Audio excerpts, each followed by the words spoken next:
അസ്സലാമു അലൈക്കും വറഹ്മത്തുള്ളാഹി. അൽഹംദുലില്ലാ വസ്സലാത്തു വസ്സലാമു അലാ റസൂലില്ലാ വഅലാ ആലിഹി വസഹ്ബിഹി അജ്മഈൻ. അമ്മാ ബഅദ്. ഒരു മനുഷ്യനെ സംബന്ധിച്ചിടത്തോളം ഏറ്റവും അധികം അയാൾ ഖേദിക്കുന്നത്, വിഷമിക്കുന്നത് എപ്പോഴായിരിക്കും? ഈ ഒരു ചോദ്യത്തിന് പല രൂപത്തിലുള്ള മറുപടികൾ ഓരോ വ്യക്തികൾക്കും നൽകാനുണ്ടാകും.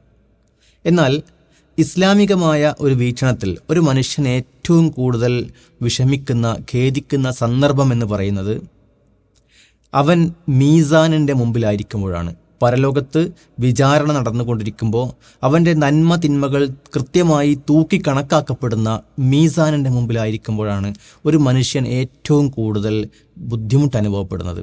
കാരണം ഇഖ്റ കിതാബക്, ഇപ്പോൾ നബി സല്ലല്ലാഹു അലൈഹി വസല്ലമ നമ്മോട് അമലുകൾ ചെയ്യാൻ ഒട്ടേറെ പ്രോത്സാഹിപ്പിച്ചിട്ടുണ്ട്. ആ അമലുകൾ നമ്മൾ പലപ്പോഴും ചെയ്യാൻ മടി കാണിക്കാറുണ്ട്.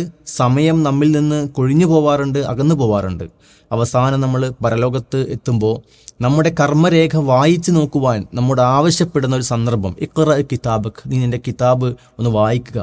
അപ്പോൾ അതിൽ യാതൊരു അമലുകളും ഇല്ലാതിരിക്കുന്ന ഒരു അവസ്ഥ എന്ന് പറയുന്നത് എത്രത്തോളം ഒരു മനുഷ്യനെ സംബന്ധിച്ചിടത്തോളം ബുദ്ധിമുട്ടുണ്ടാക്കുന്നതായിരിക്കുമെന്ന് നമ്മൾ ആലോചിച്ച് നോക്കുക. മീസാനിൽ നന്മ തിന്മകൾ തൂക്കി കണക്കാക്കപ്പെടുമ്പോൾ ഫഅമ്മാമൻ സഖുലത്ത് മവാസീനഹു, നന്മയുടെ ആ ഒരു ഭാഗം തൂങ്ങിക്കഴിഞ്ഞാൽ തീർച്ചയായും ഫഹുവ ഫീ ഈശത്തി റാളിയ, അവൻ സംതൃപ്തമായ ജീവിതത്തിലാണ്. ഈ സംതൃപ്തമായ ജീവിതം എന്ന് പറയുന്ന ഉദ്ദേശം അൽ ജന്നത്ത്, അത് സ്വർഗമാണ്. അല്ലെങ്കിലോ അവൻ്റെ സങ്കേതം ഹാവിയ ആണ്. ഫഉമ്മുഹു ഹാവിയ വമാ അദ്റാക മാഹിയ. വമാ അദ്റാക എന്ന് ഖുർആൻ ചോദിക്കുന്നത് പലപ്പോഴും അത്രയും ഗൗരവമേറിയൊരു വിഷയം പിന്നീട് പറയുമ്പോഴായിരിക്കും. അപ്പോൾ നരകമായിരിക്കും എൻ്റെ സങ്കേതം എന്നത്. അപ്പോൾ ഈ ഒരു അവസ്ഥയിൽ പലപ്പോഴും മനുഷ്യൻ ആഗ്രഹിക്കും, അല്പം കൂടി കർമ്മങ്ങൾ എൻ്റെ തുലാസിലേക്ക് വന്നു ചേർന്നിരുന്നെങ്കിൽ.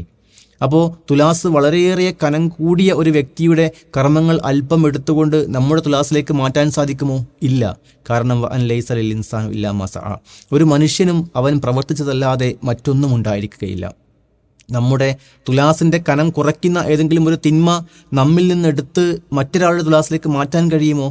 അതുമില്ല. കാരണം വലാ തസിറു വാസിറത്തും വിസ്റ ഉഖ്റ, ഒരാളും തന്നെ മറ്റൊരാളുടെ പാപഭാരം വഹിക്കാത്തൊരു ദിവസമായിരിക്കും അത്.